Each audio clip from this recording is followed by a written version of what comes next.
que vamos a mencionar. Primero de ellos, hablamos de el amparo contra normas generales. En este punto destacamos lo siguiente.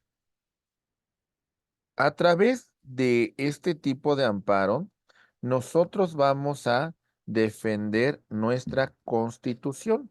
Entonces, aquí tenemos nuestra Constitución y aquí tenemos en este caso las normas que surgen a partir de nuestro texto constitucional. Si nosotros consideramos que estas normas, por su simple entrada en vigor, me causan un perjuicio, ¿vale? Aquí están.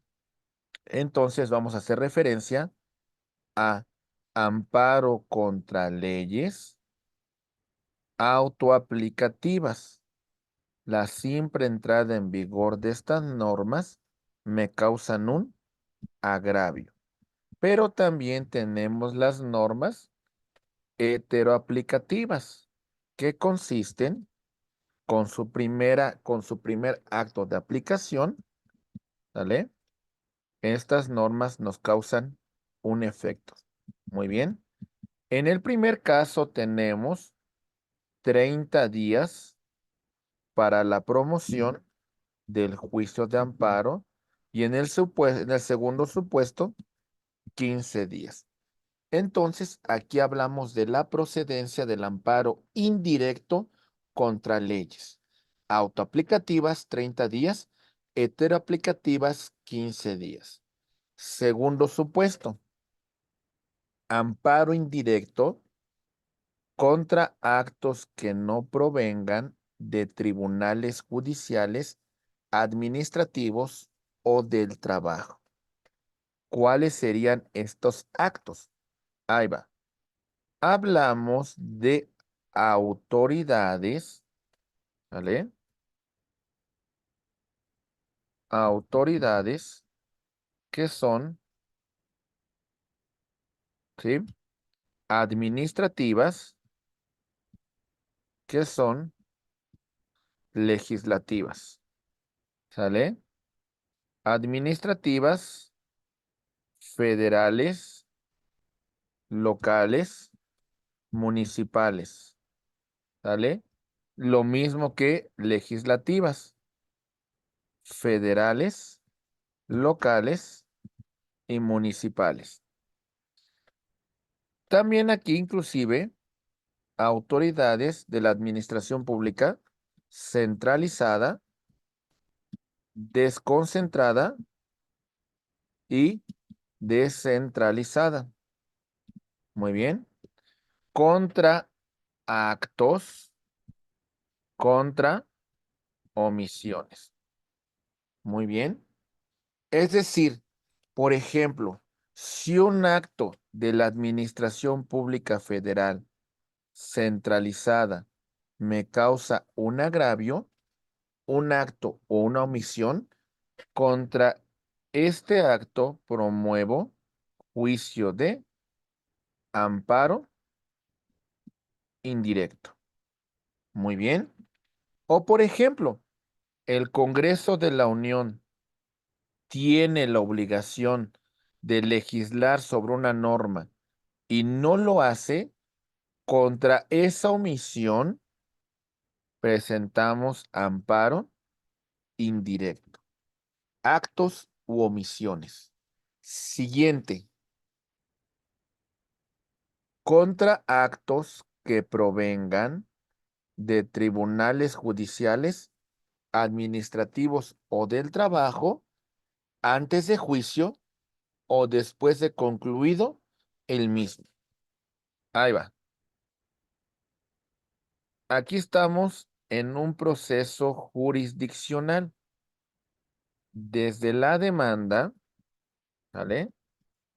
Hasta la sentencia. Ya tenemos una sentencia firme y estamos en la fase de ejecución.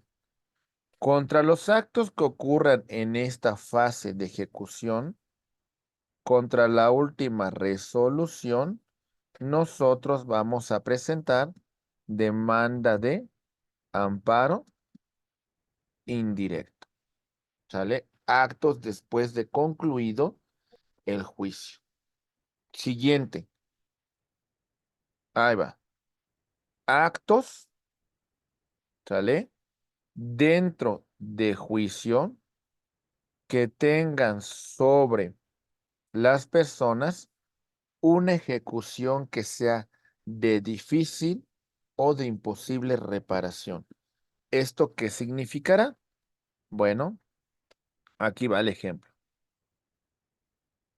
Estamos dentro de juicio y se comete una vulneración a un derecho sustantivo consagrado en la Constitución, que de no combatirlo en este momento me va a causar una afectación de difícil o de imposible reparación, e inclusive, aunque tuviese una sentencia que me favoreciera, bueno, los efectos de de esta violación no se podrán restaurar.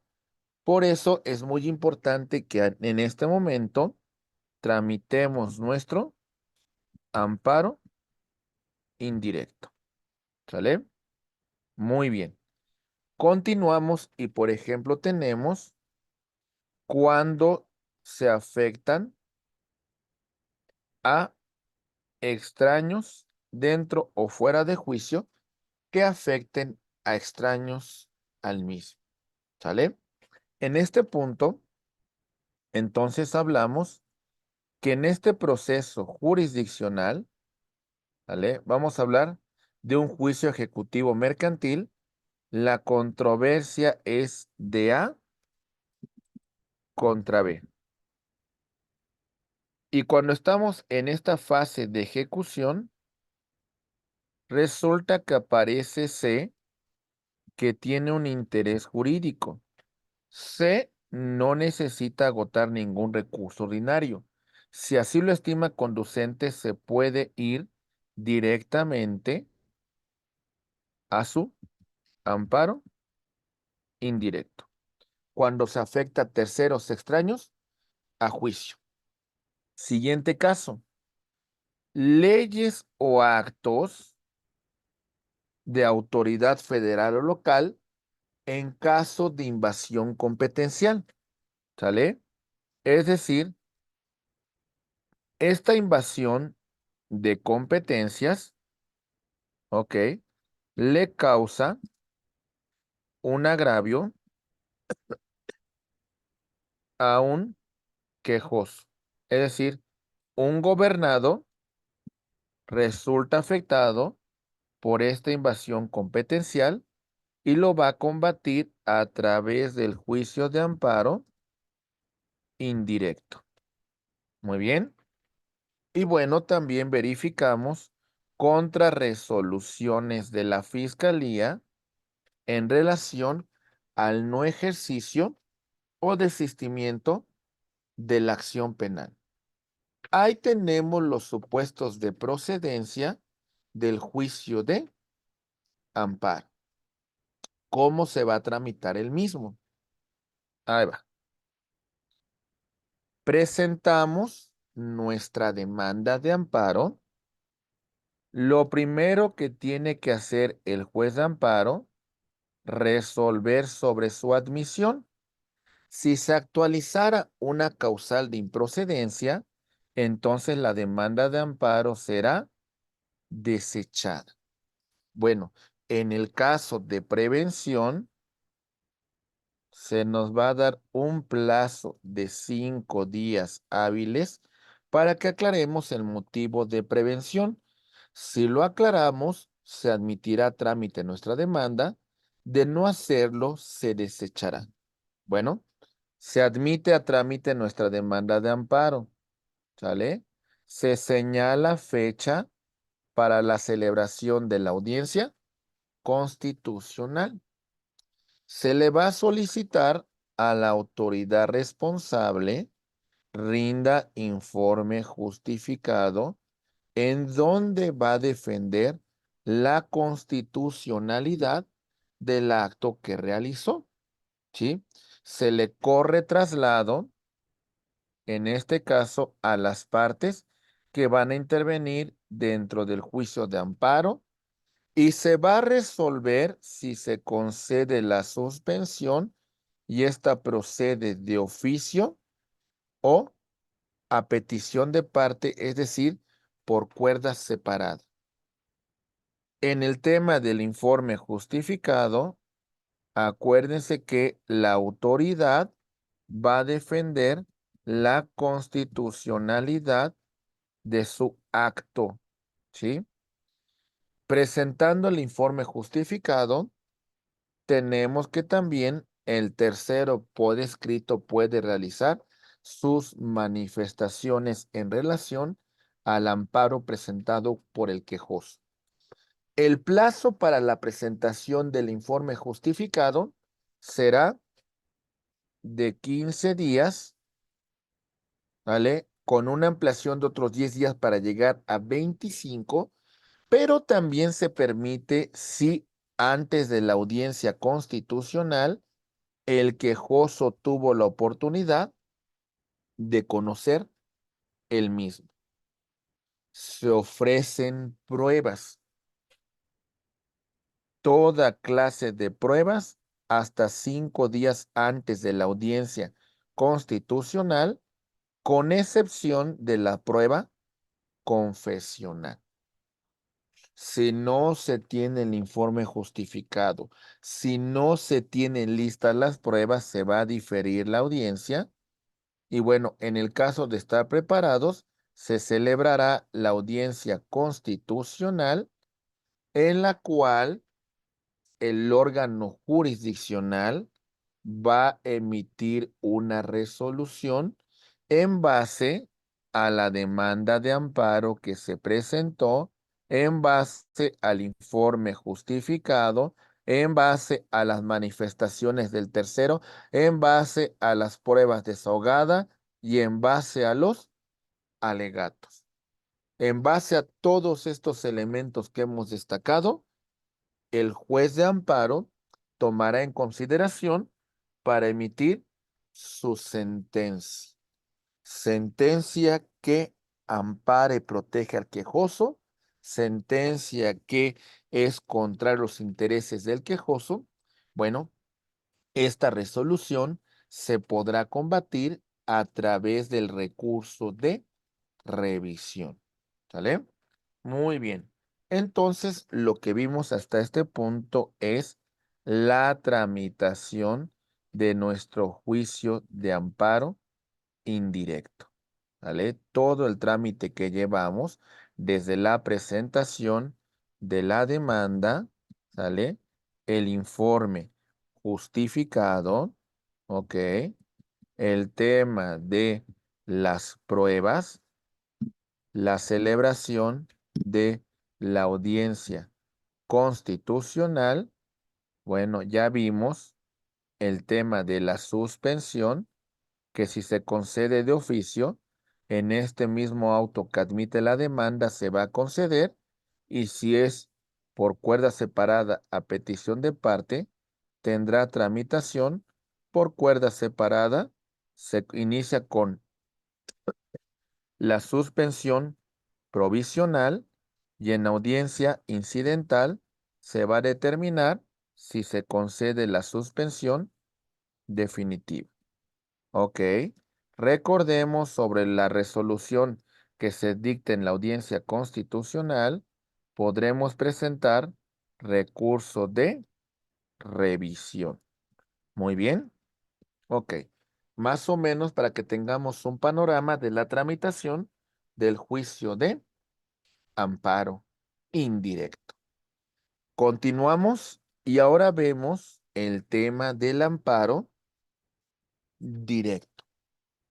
Lo van a conocer los tribunales colegiados de circuito contra sentencia definitiva, ¿sale? Laudo o resolución que pone fin al juicio, ¿sí? Aquí es importante destacar un punto. En el caso de el amparo directo, habrá que determinar durante la tramitación de este juicio, si hay una violación procesal que podemos restaurar cuando se dicte la sentencia definitiva, entonces aquí lo haremos valer, aunque nos vamos sin conformar. Si sus efectos trascienden el resultado del fallo, si nos causan una afectación que sea de difícil o imposible reparación, entonces lo ideal sería haber tramitado nuestro amparo indirecto. Muy bien. Ok. Entonces, en este supuesto, en nuestra demanda de amparo directo, ¿sí? Hay dos tipos de violaciones. Las violaciones improcedendo, es decir, violaciones procesales cometidas durante la tramitación del juicio, y las violaciones in judicatio, que serían las violaciones que se cometen al momento de que el juez emite su resolución. Entonces, esto es lo que haremos nosotros valer en el amparo directo. ¿Sale? La tramitación de nuestro juicio de amparo, en este caso de nuestro recurso de amparo directo, será de la siguiente manera. Presentamos nuestra demanda de amparo. Esta se va a interponer ante la propia autoridad responsable, es decir, la autoridad que emitió el acto que estamos nosotros recurriendo a través del juicio de amparo, ¿sale? Entonces, aquí lo tenemos. Estamos en un procedimiento laboral, ¿sale? En este procedimiento laboral se ha emitido una sentencia, ¿sale? Este proceso laboral no admite ningún recurso ordinario, por lo tanto, contra esta sentencia vamos a presentar amparo directo ante este juez laboral que ha emitido la sentencia. ¿Sale? En este punto, la autoridad responsable nos previene en el caso de que falten copias para correr traslado. Señala la fecha de notificación del acto reclamado, notifica al tercero, interesado, rinde informe justificado y va a remitir los autos al tribunal colegiado que corresponda. El tribunal colegiado recibe los autos y va a calificar si admite, si previene o si desecha la demanda de amparo directo. En el caso de admitir la demanda de amparo, tenemos que el tercero interesado podrá promover amparo adhesivo para fortalecer la resolución recurrida, es decir, la sentencia, ¿vale? Laudo o resolución que pone fin a juicio, ¿vale?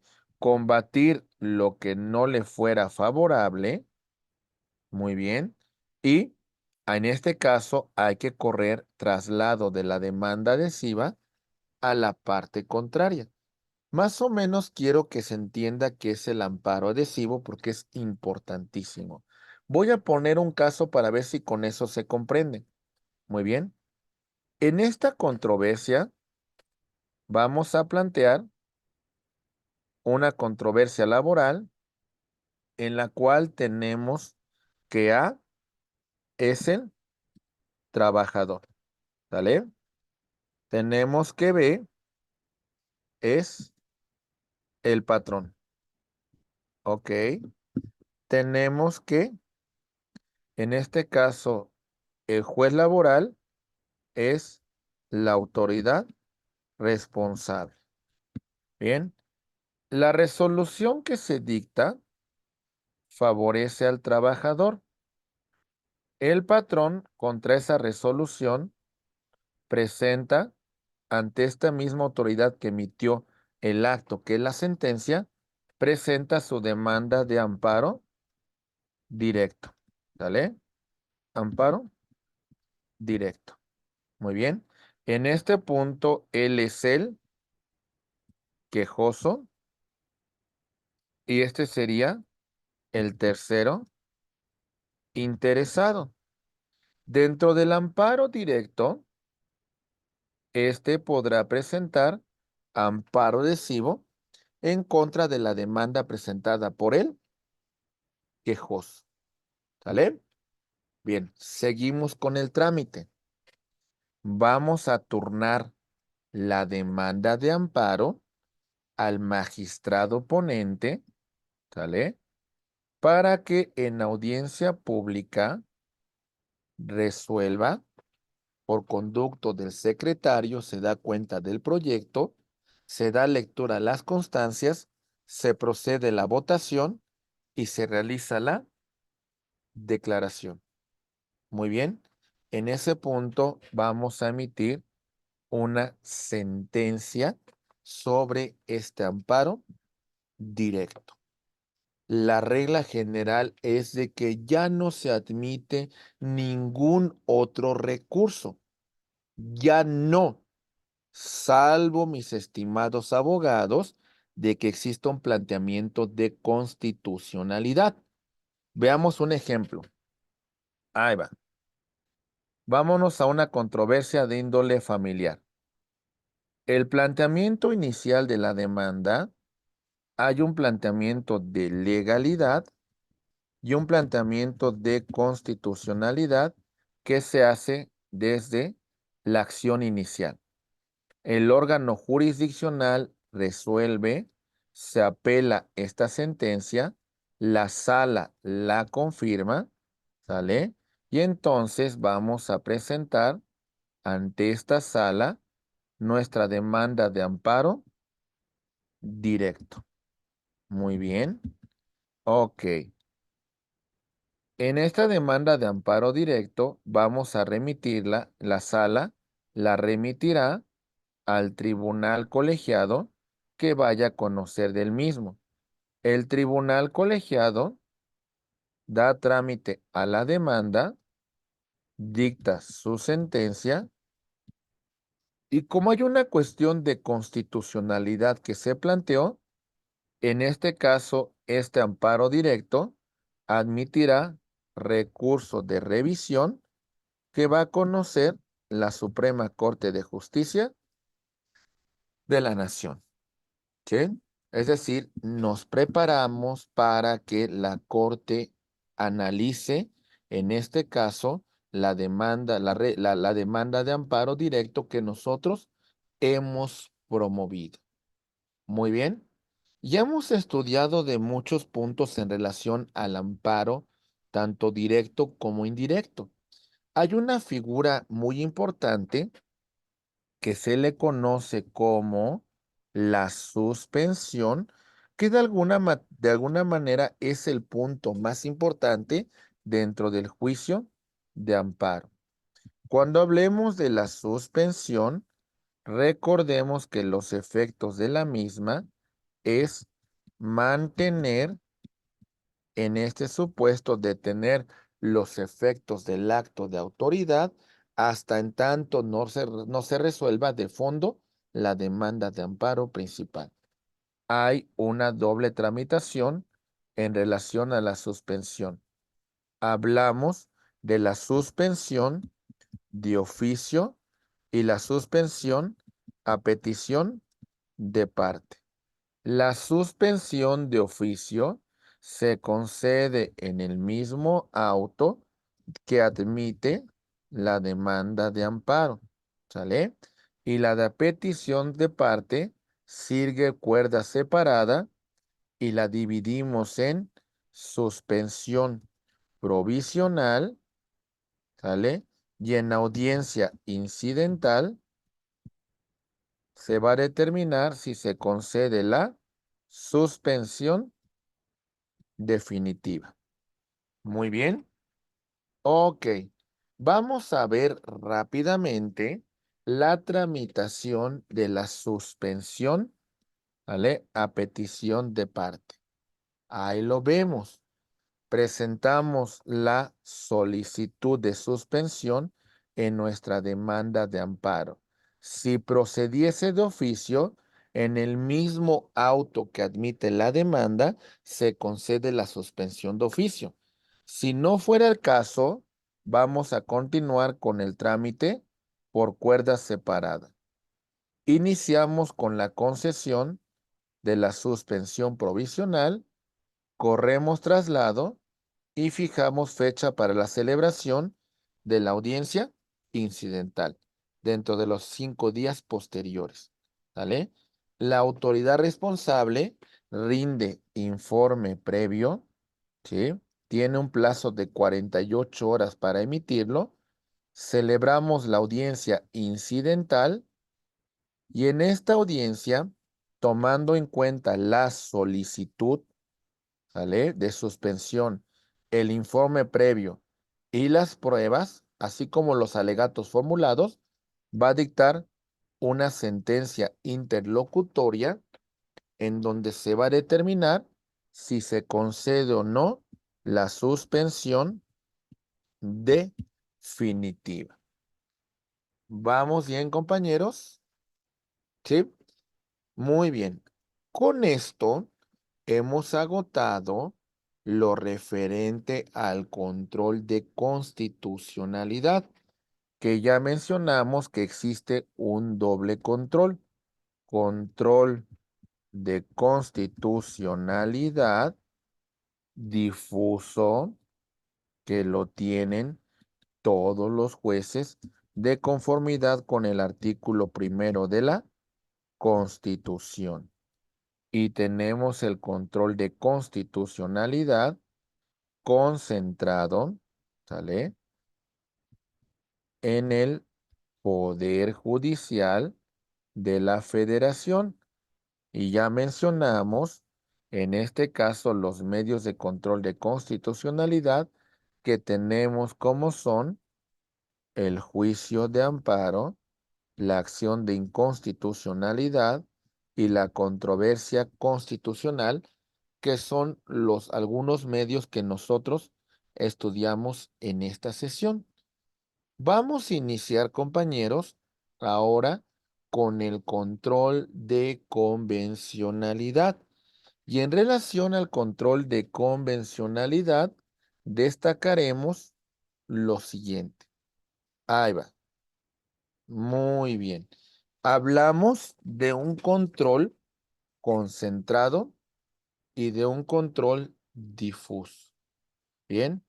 En el control concentrado, vamos a destacar que lo tiene la Comisión Interamericana de Derechos Humanos, que tiene su origen en la Declaración Americana de los Derechos y Deberes del Hombre de 1948, la Corte Interamericana de Derechos Humanos, que tiene su origen en 1969, entrando en vigor en 1981, México aceptando la competencia de la Corte hasta 1998.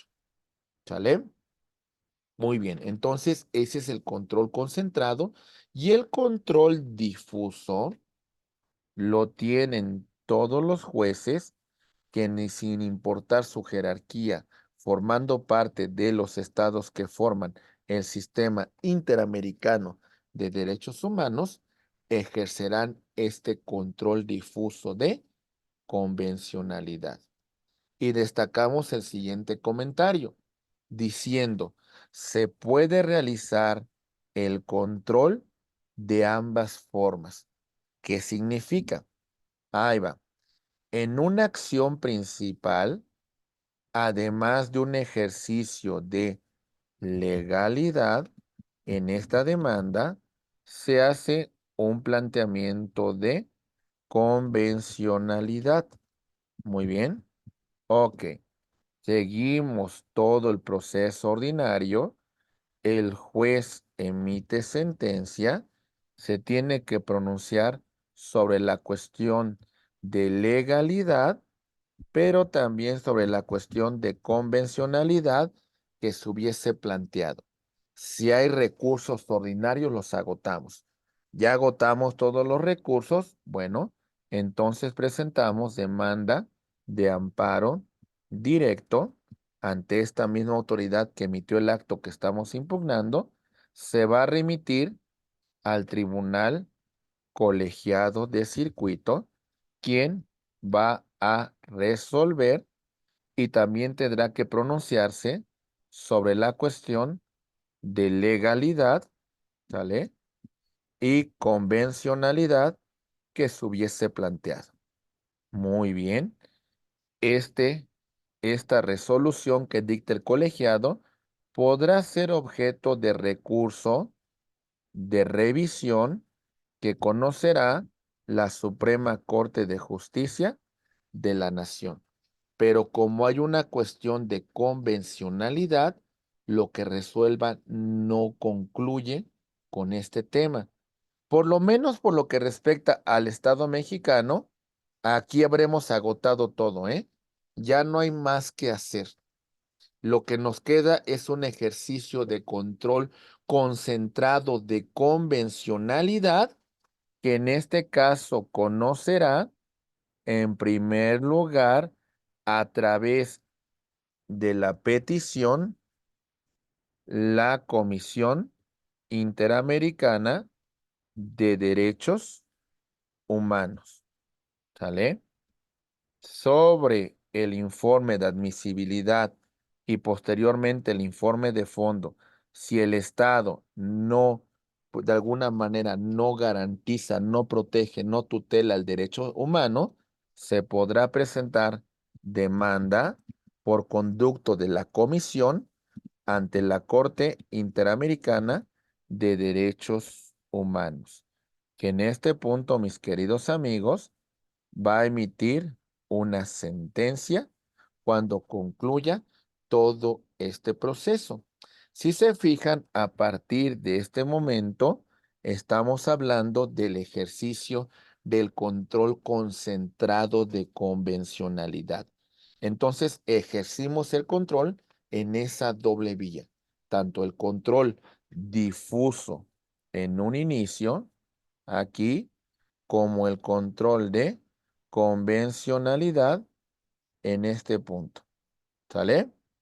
¿Se entiende? Muy bien, seguimos y ahora vamos a revisar algunos supuestos importantes sobre el ejercicio y el fundamento del control de convencionalidad. Atentos, por favor. Ahí va. Fundamento del control de convencionalidad. La Declaración Americana de los Derechos y Deberes del Hombre del año de 1948 y la Convención Americana de Derechos Humanos. Hay que destacar que en esta declaración se crea un órgano en la cual se le establece su residencia en la ciudad de Washington, D.C. Hablamos de la Comisión Interamericana de Derechos Humanos. Y con la Convención Americana se ratifica a este órgano, pero también se crea otro órgano que es la Corte Interamericana de Derechos Humanos, estableciendo su residencia en San José de Costa Rica. Muy bien. Entonces, entendamos cuál es el fundamento internacional del control de convencionalidad. ¿Sale? Mi fundamento serán los siguientes. Control de convencionalidad. Mi fundamento. Ok.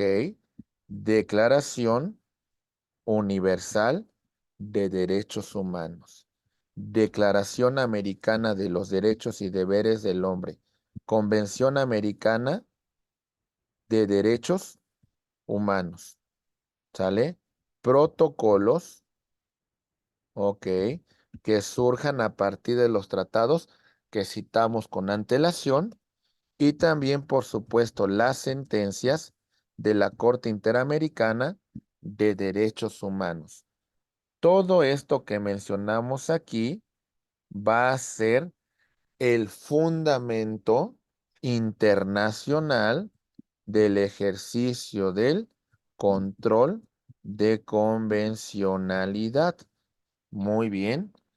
A nivel interno, lo tenemos con la reforma constitucional en materia de derechos humanos del año 2011.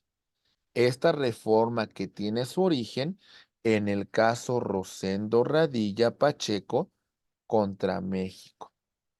A partir de esta resolución y de la contradicción de tesis 293 diagonal 2011, damos nosotros origen al denominado bloque de constitucionalidad y entonces tiene la misma eficacia normativa los derechos humanos reconocidos en la Constitución, así como en los tratados internacionales de derechos humanos.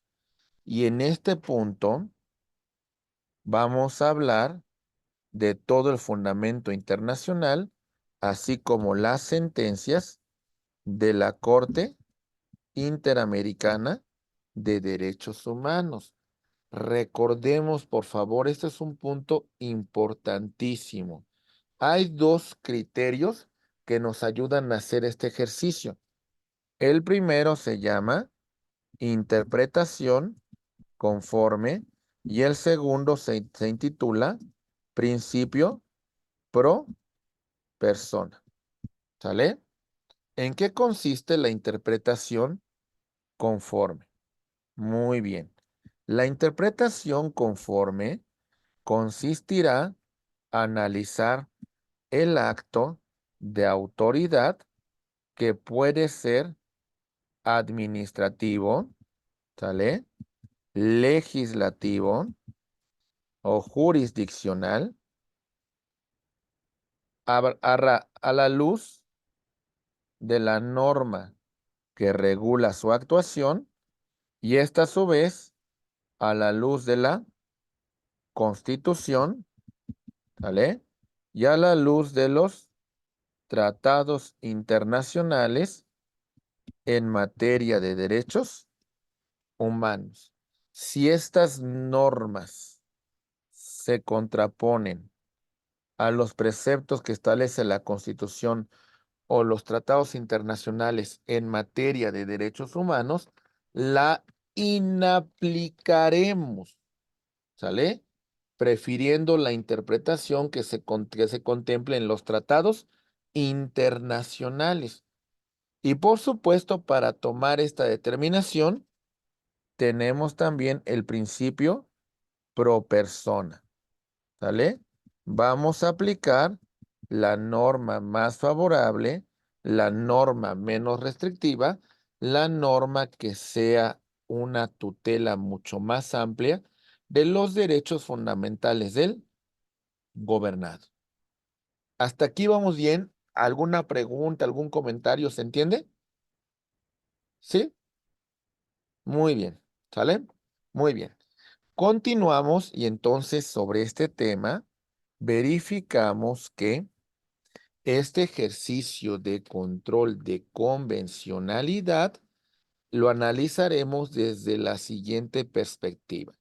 Por ejemplo, cuando los órganos legislativos creen una norma, ¿sale? Se supone que tendrían que revisar que la norma que están legislando sea acorde con la Convención Americana de Derechos Humanos. La verdad es que yo dudo que eso ocurra. Esa más o menos tendría que ser lo siguiente. Ahí va. Aquí tenemos al Congreso que está legislando sobre una norma. En ese sentido, sobre esa norma sobre la cual legisla, se supone que ellos tendrían que verificar que esa ley esté acorde con la Convención Americana de Derechos Humanos, con los protocolos que de ella resulten, así como de las sentencias de la Corte Interamericana de Derechos Humanos. Yo no creo que hagan este ejercicio, honestamente se los digo, pero se supone que sería su obligación. Y también, por otra parte, se hace un ejercicio de control de convencionalidad por parte de los órganos jurisdiccionales cuando al aplicar una norma al interpretarla, por supuesto, también van a tomar como referencia la Convención Americana de Derechos Humanos y se abstendrán de aplicar cualquier norma que sea contraria a esta convención. A esto lo conocemos con el nombre de control difuso de convencionalidad. Muy bien.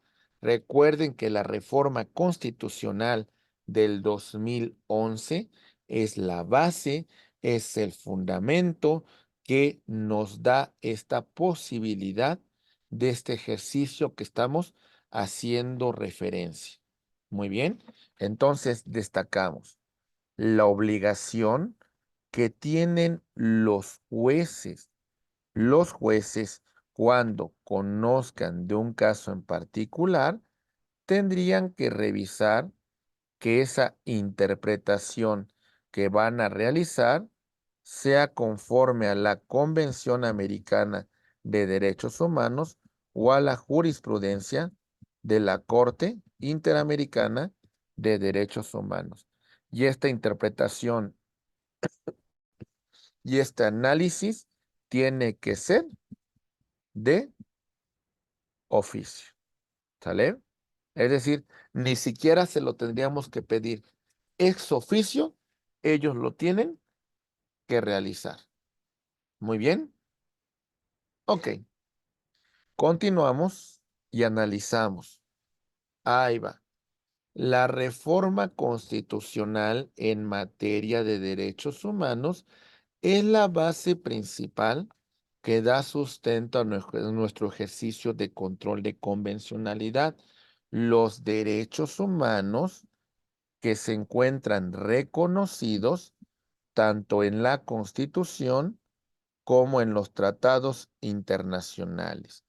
Recordemos que para hacer una interpretación más favorable, hagamos un ejercicio de interpretación conforme y de principio pro persona. Es decir, en este ejercicio, en esta interpretación, lo que tendría que hacer, por ejemplo, en este caso, el órgano jurisdiccional, hacer una interpretación que favorezca los derechos humanos, ¿sale? Es decir, tomando en consideración los derechos humanos reconocidos en la Constitución, ¿sale? Como así reconocidos en los tratados internacionales de derechos humanos y aplicar la norma que sea más favorable, la norma que amplíe, la norma que otorgue mayor tutela a los derechos fundamentales de el gobernado. Principio pro persona. Muy bien, la reforma constitucional es de las más importantes. Seguimos y bueno, por supuesto, mis queridos amigos, llevamos cuáles son los pasos que tenemos que seguir para este ejercicio del control de convencionalidad. Y los pasos son los siguientes. Partimos con el principio de constitucionalidad y de convencionalidad.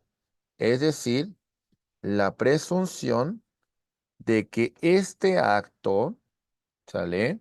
Este acto de autoridad se encuentra pegado a los parámetros tanto de constitucionalidad como en los parámetros de convencionalidad.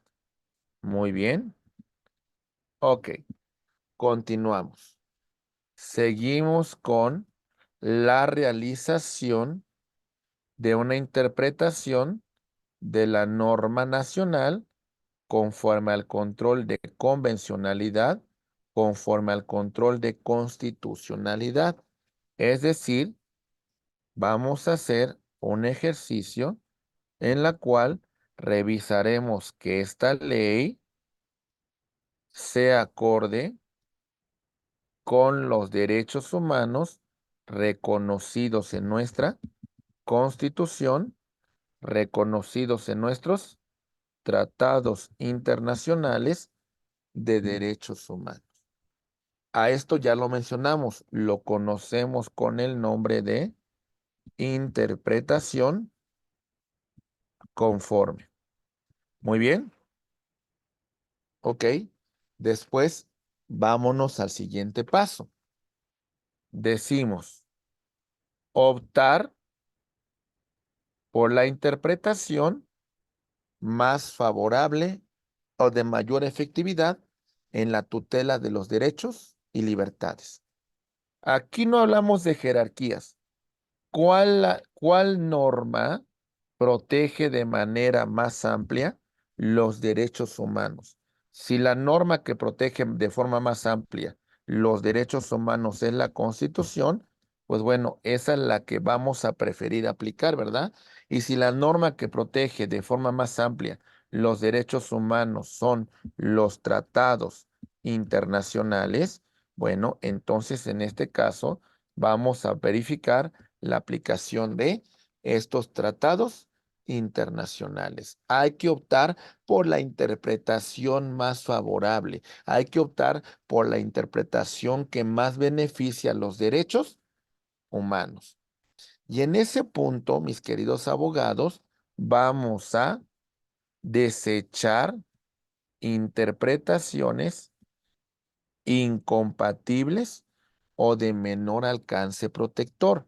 Es decir, si esta norma, ¿vale?, es contraria a los preceptos que hemos establecido, vamos a verificar su inaplicación para este caso en particular, ¿sí? Bueno, concluimos con este cuadro analizando lo siguiente. Señalamos, si no se puede lograr una interpretación constitucional y convencional conforme, se va a desaplicar la norma nacional y no tanto declarar su invalidez porque eso no nos corresponde a nosotros. Eso le corresponde a la Suprema Corte de Justicia de la Nación declarar si la norma es inválida o no, o en su caso, en un ejercicio de convencionalidad concentrado a los órganos de el Sistema Interamericano de Derechos Humanos. ¿Vamos bien? Sí, muy bien. Siguiente punto. Ahí va. El mundo cambió después de la Segunda Guerra Mundial, porque a partir de la Segunda Guerra Mundial se creó, se creó, le dimos origen, ahí voy.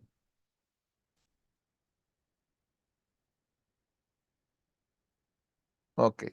A partir de la Segunda Guerra Mundial, mis queridos amigos, nosotros en este momento dimos origen a un órgano que es la Organización de las Naciones Unidas, la ONU. Y a partir de este organismo, bueno, los estados se comprometieron a una cuestión que era muy importante. Los países miembros de esta declaración, pues van a seguir los lineamientos que establezca este organismo internacional. Y para 1948 se suscribió la Declaración Universal de los Derechos Humanos.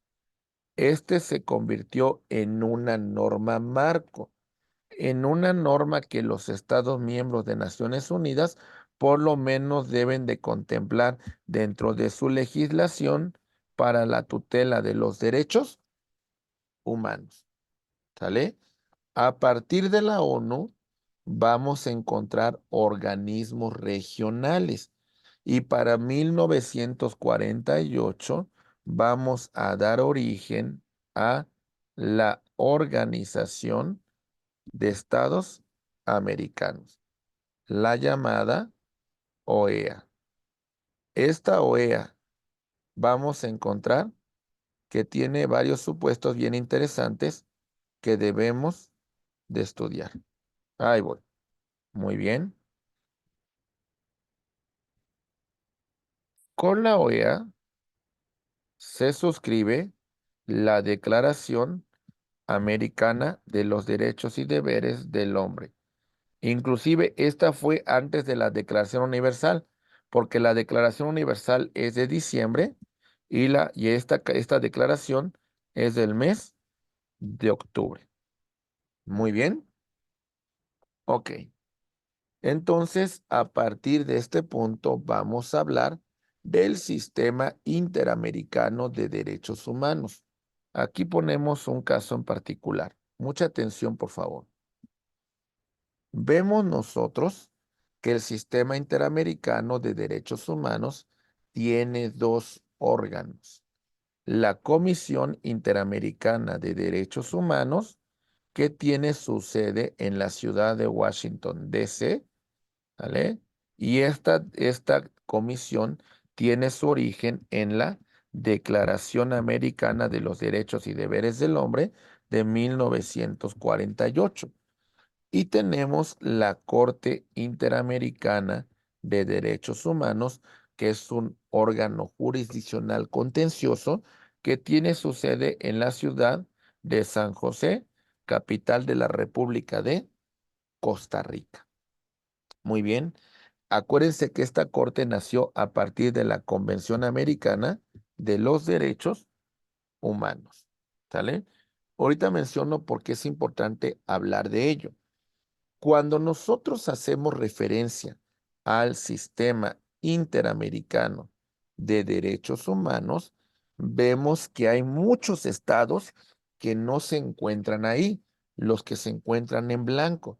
Por ejemplo, ahí tenemos el caso de Canadá, tenemos a Estados Unidos, tenemos a Cuba, tenemos a Haití, tenemos a Venezuela, tenemos a la Guyana y tenemos a varias islas del Caribe, ¿vale? Ellas no aceptaron la competencia contenciosa de los órganos que integran el sistema interamericano de derechos humanos, ¿sale?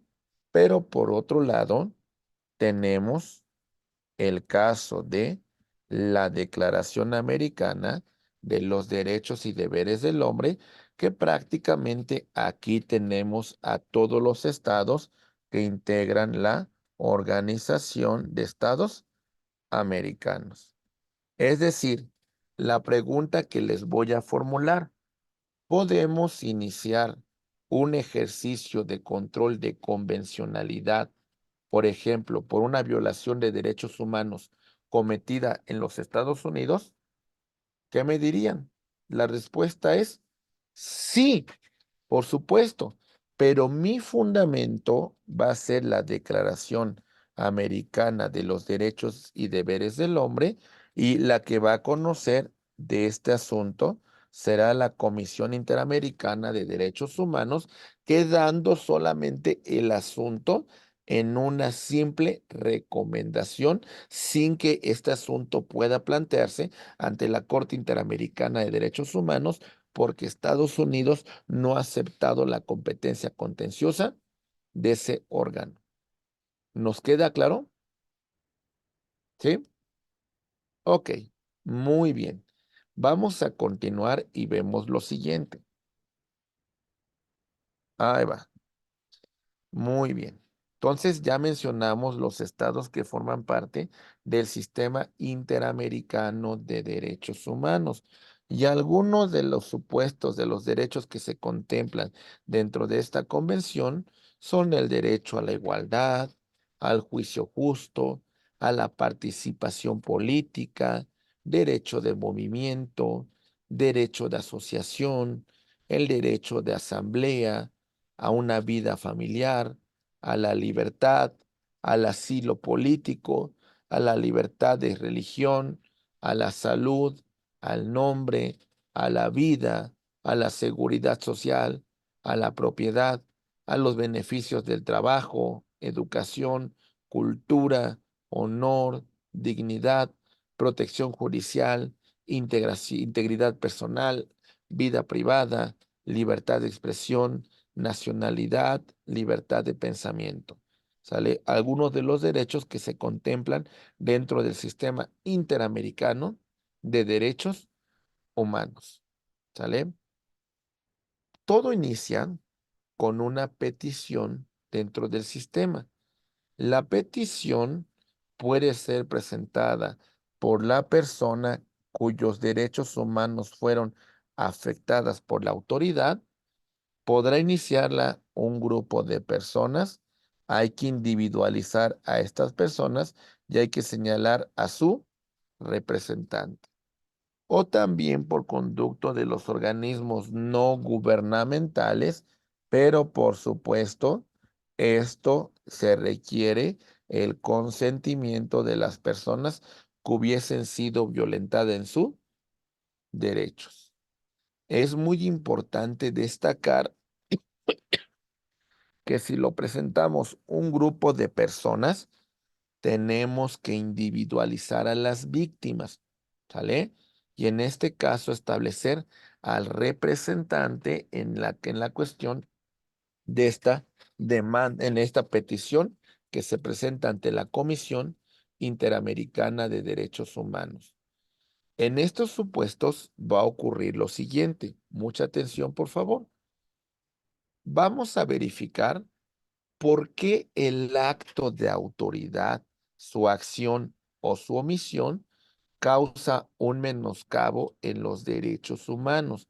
En este caso vemos que la autoridad permitió la construcción de una empresa que contamina este río. Este río fluye y llega a esta comunidad cuyas personas resultan afectadas en su salud y ven un menoscabo en el mismo. Entonces, en este supuesto, verificamos cuál es el acto de la autoridad que nos genera un perjuicio, que nos genera un menoscabo en los derechos de las partes. Muy bien. Ok. Recordemos lo que hemos visto con antelación. Antes de que acudamos al sistema interamericano de derechos humanos, hay que agotar todas las instancias que se contemplen en el interior del Estado para que nosotros ejerzamos un control concentrado de convencionalidad. Es muy importante destacar que en la acción principal tenemos que hacer un planteamiento de convencionalidad para que este asunto se vaya preparando y llegue a la instancia de la Corte Interamericana de Derechos Humanos. Muy bien. A partir, mis queridos abogados, que hemos agotado toda la jurisdicción interna del Estado y ya no exista ningún otro recurso que interponer en el interior del Estado, vamos a tener nosotros un plazo de 6 meses para la presentación de nuestra petición ante la Comisión Interamericana de Derechos Humanos. Hasta aquí vamos bien, ¿verdad? Muy bien. Cuando nosotros presentamos nuestra petición, lo primero que va a analizar la Comisión Interamericana de Derechos Humanos es una evaluación inicial para calificar si admite, ¿sale?, nuestra petición, si nos previene y tenemos que aclarar en este caso, nuestra petición, o en su caso, se desecha al no existir un derecho humano reconocido en los tratados internacionales que hubiese sido vulnerado. Muy bien, entonces esta es la evaluación inicial.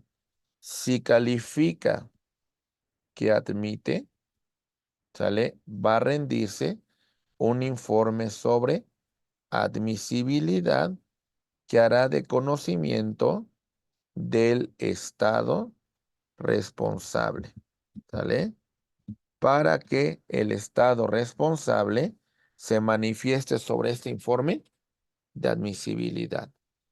Lo primero que va a hacer la comisión es buscar un acuerdo conciliatorio. Lo primero que va a hacer la comisión es buscar que lleguen a un acuerdo que satisfaga a las partes. De no ser el caso, de no haber la posibilidad de llegar a un acuerdo, va a remitir un informe de fondo, ¿sale? Informe de fondo que las partes podrán controvertir y, bueno, de alguna manera, si el Estado decide no dar cumplimiento, podemos presentar, claro, previa autorización de la víctima, demanda ante la Corte Interamericana de Derechos Humanos. Vamos a verificar cuál es el plazo para que se resuelva una controversia ante el Sistema Interamericano de Derechos Humanos. Empecemos. Ahí va. Entonces, como ya lo mencionamos, el paso número 1, presentamos nuestra petición. Esta petición se puede hacer de forma directa, ¿sale?, en las oficinas de la Comisión Interamericana de Derechos Humanos. Puede ser a través de correo certificado o también puede ser a través de vía electrónica. Muy bien. En su informe en este caso, lo primero que va a hacer la Comisión Interamericana de Derechos Humanos es calificar si admite, si previene o si desecha mi petición. En el caso de admitir, vamos a numerar nuestra petición. Vamos a establecer un número y se tiene que atender de conformidad con el orden que se presentó, salvo que alguna de estas peticiones afecte a un grupo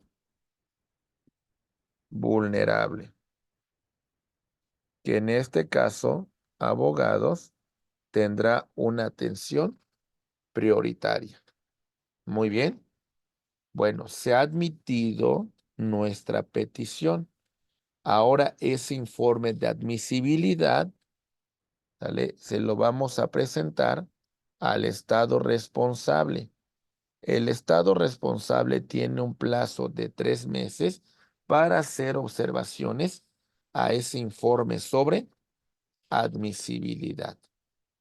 ¿Hasta este punto lo vamos comprendiendo? ¿Sí? Muy bien. Ok. Bien, bien. Entonces, después de este punto, vamos a verificar que la Comisión Interamericana de Derechos Humanos nos va a invitar a que las partes lleguemos a un acuerdo conciliatorio. Si logramos ese acuerdo conciliatorio, vamos a poner fin a este proceso, ¿vale? De no ser el caso, vamos a celebrar una audiencia pública ante la Comisión Interamericana de Derechos Humanos, en donde se va a manifestar la víctima, ¿sale? Su representante, el Estado responsable, ¿sale? Van a presentar sus pruebas, van a formular sus alegatos y entonces, en base al informe de admisibilidad, en base a las pruebas y los alegatos presentados y desahogados en audiencia, la comisión va a emitir un informe de fondo. ¿Sale? Muy bien. ¿Hasta acá está claro en qué consiste ese informe de fondo? ¿Sí? Muy bien. En relación a ese informe de fondo, verificaremos, mis queridos amigos, que le damos un plazo de 4 meses para que las partes hagan sus respectivas observaciones, en el caso de que las tengan. ¿Vale?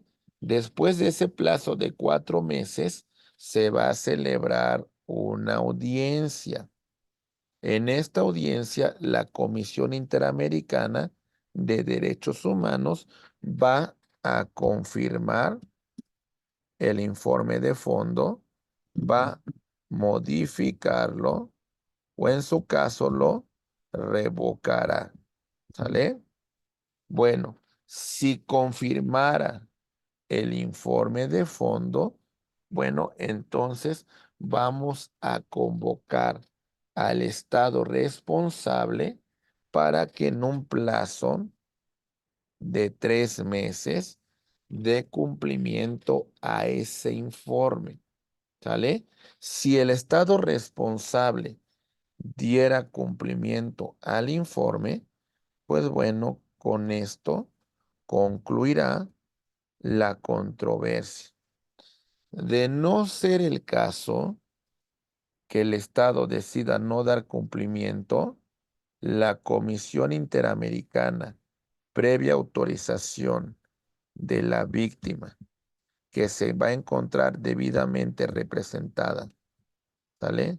Por su representante, ¿sale? A través de la comisión se va a presentar demanda ante la Corte Interamericana de Derechos Humanos.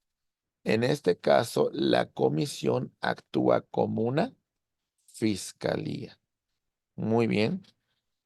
La Corte Interamericana de Derechos Humanos lo que va a hacer en relación a esa demanda, en primer lugar, va a calificar si esa demanda la admite, ¿sale? Previene o desecha. Admisión, prevención, o en su caso se desecha. En el caso de admitir la demanda, ¿sale? Va a señalarse fecha para que tenga verificativo una audiencia, ¿sale? Muy bien. Pero bueno, se dicta el auto de admisión. La Corte va a notificar al Estado responsable. Este Estado responsable, ¿sale? Dará contestación a esa demanda. Muy bien. ¿Hasta aquí vamos bien? Ok, ya se dio contestación. Vale. Entonces ya aquí tenemos la presentación de la demanda, la admisión de la misma, la notificación al Estado responsable, la contestación a la demanda. Bueno, después de esto, se van a ofrecer las pruebas, ¿sale? Y se va a celebrar, ahora sí se va a señalar fecha para que tenga verificativo la audiencia. Muy bien. Ok. En la audiencia, la corte va a dar uso de la voz a la víctima. Después, ahora sí, a la Comisión Interamericana de Derechos Humanos, quien va a rendir el alegato de apertura. Después le damos uso de la voz al Estado responsable, ¿sale? Por conducto de su representante, quien va a formular su alegato de apertura. Muy bien. Ok.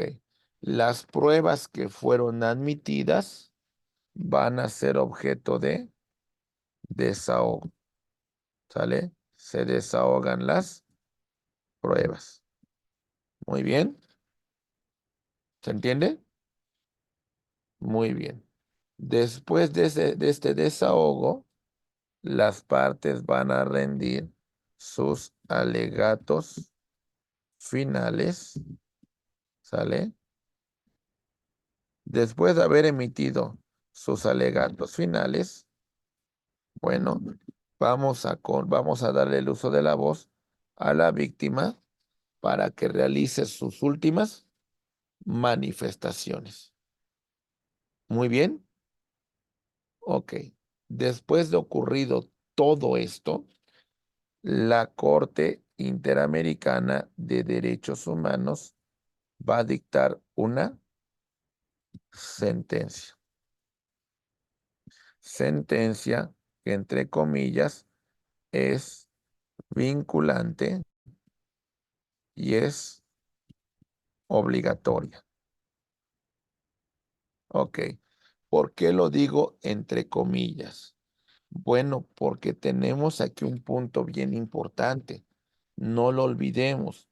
Al final de cuentas, esta sentencia vamos a darle cumplimiento de conformidad con la llamada pacta sunt servanda. Es decir, los acuerdos se van a cumplir de buena fe por los estados que los suscribieron. ¿Sale? De buena fe. ¿Sí? Si los estados deciden no dar cumplimiento a esta sentencia, pues bueno, soft law. Las competencias, ¿cuál sería los mecanismos bajo los cuales podemos presionar que los estados cumplan con sus acuerdos? Yo diría que son dos. Ahí va. El primero de ellos sería, a ver, ya dicté una sentencia, no la quieres cumplir, no te preocupes, ¿sale? Solamente le voy a informar a la OEA, a la Asamblea General, pues que México simplemente no cumple, ¿verdad? También le notificaré al Fondo Monetario Internacional, ¿sale? Para que no te otorguen créditos, para que de alguna manera, pues decidan no intervenir en tu país por el tema de que eres un estado que no respeta, que no garantiza los derechos humanos. Entonces, son algunas de las formas bajo las cuales podemos presionar el cumplimiento de estas sentencias. Acuérdense que las sentencias, esos acuerdos, se cumplen de buena fe por los estados que lo suscribieron. Muy bien. Ok. Bueno, encontramos entonces que emiten una sentencia y la corte va a vigilar, por supuesto, que esa sentencia se cumpla, ¿verdad? Que esa sentencia, pues el estado responsable cumpla con la misma va a preguntar a los organismos no gubernamentales si se está dando cumplimiento a la sentencia y también, por supuesto, lo verificará con las propias víctimas. ¿Sale? A final de cuentas, vamos a revisar que se cumple con, pues, revisar que damos un cumplimiento a las resoluciones que han sido dictadas por la Corte Interamericana de Derechos Humanos. Muy bien. Entonces, conclusiones. Muy bien. Estimados amigos, el tema del litigio estratégico es un tema muy importante porque mi acción principal tiene que tener como base no solamente el ejercicio del control de legalidad. No es suficiente esto. Sobre este punto, también hay que destacar un ejercicio de un control de constitucionalidad y, por supuesto, un ejercicio de control de convencionalidad. ¿Sale? Acuérdese que esto es muy importante para la defensa de los derechos humanos. Cuando ustedes apliquen ello, va a ser un tema de un silogismo bastante más complicado. ¿Por qué? Porque veamos un caso. Vamos a aplicar un silogismo en este ejercicio de litigio estratégico. El tema versa sobre el interés superior del menor. ¿Sale? Mi premisa mayor va a tener como referencia, ¿sale? La norma aplicable a este caso, ¿sale? Pero también los preceptos de la Constitución y los tratados internacionales en materia de derechos humanos. Nuestra premisa menor. Si en este ejercicio verificamos que la norma, que el acto de autoridad son contrarios, ya sea a la Constitución, ¿sale? O a los tratados internacionales en materia de derechos humanos, llegaremos a la conclusión que vamos a desaplicar esta norma. Vamos a desaplicar este acto de autoridad para proteger de forma más amplia los derechos humanos, tomando como referencia la Constitución, ¿sale? Y los tratados internacionales en materia de derechos humanos. ¿Me van siguiendo, compañeros? ¿Se va entendiendo? Sí, muy bien. Es decir, en la teoría del caso que estamos planteando, ok,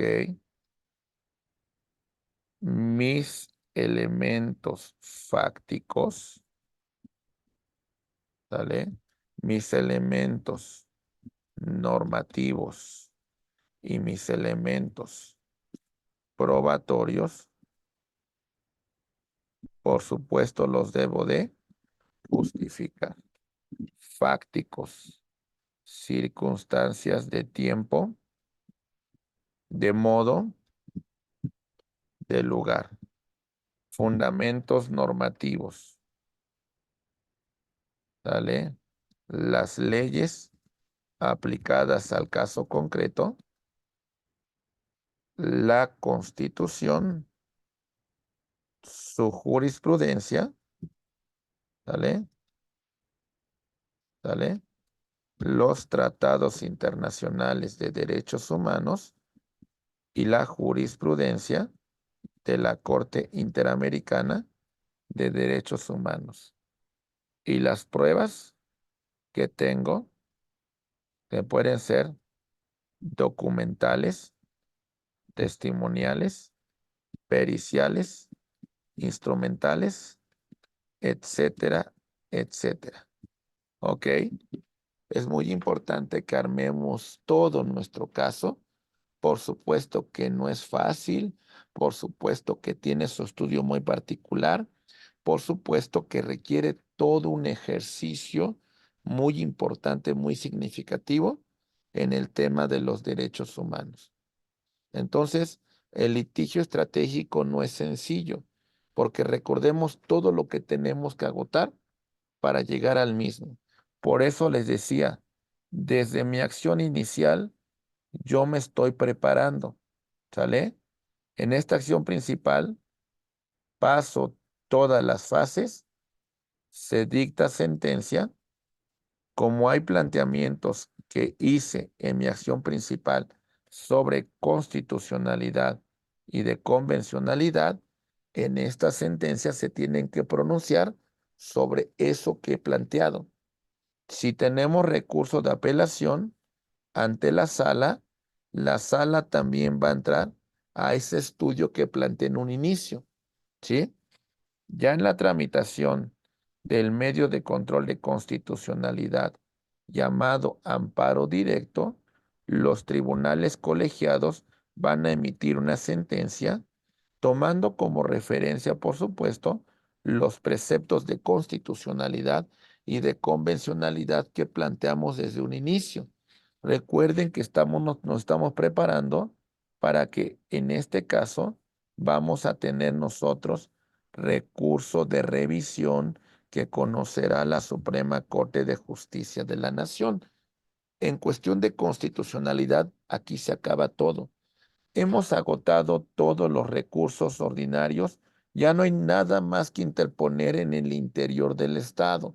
El tema del litigio estratégico va a conllevar a que todavía aquí tenemos la petición ante la Comisión Interamericana de Derechos Humanos, todo el trámite que seguimos desde el informe de admisibilidad, el informe de fondo, la presentación de la demanda, ¿sale? Toda la tramitación de la misma ante la Corte Interamericana de Derechos Humanos y, por supuesto, la emisión de una sentencia. Muy bien. Entonces, compañeros, no es un tema fácil. Es un tema de mucho estudio, es un tema de litigio de alto nivel, ¿sí? Hay que estudiar, hay que prepararse para que esto de verdad sea un derecho aplicable. Y ese es el objetivo que tuvimos en el desarrollo de este curso. Y de verdad que pues agradecemos también la participación, aunque fuimos poquitos, pues espero que esto haya sido sustantivo. La verdad es que tratamos de hacer un ejercicio importante, un ejercicio amplio para ustedes, para que lleguemos a este punto, a esta conclusión adecuada. Muy bien. Entonces, pues bueno, después de haber concluido con todo este análisis, alguna bibliografía que recomendamos, pues son un montón de cosas, ¿verdad? Analizamos medios de control de constitucionalidad, hablamos de la acción de inconstitucionalidad, controversia constitucional, hablamos del juicio de amparo y por supuesto también hablamos del ejercicio del control de convencionalidad. Con esto prácticamente llegamos a la conclusión de este pequeño curso. Sin embargo, si tenemos preguntas, por favor, me gustaría que las formularan. Si quieren hacer uso del micrófono para hacer alguna pregunta, por favor, también los escuchamos, porque a final de cuentas este curso es de ustedes y si tenemos algún comentario, con todo gusto lo escuchamos. No sé si tengamos algún comentario, mi estimado. Sí, vamos a compartir el material, por supuesto por conducto de la licenciada Arroyo se va a encargar de compartirles este material con gusto. Ahorita en la conclusión se lo voy a compartir, ¿vale? Muy bien. Ahora bien, ¿tenemos alguna pregunta, mi estimada licenciada Mayra, licenciado Andrés, licenciado Jesús?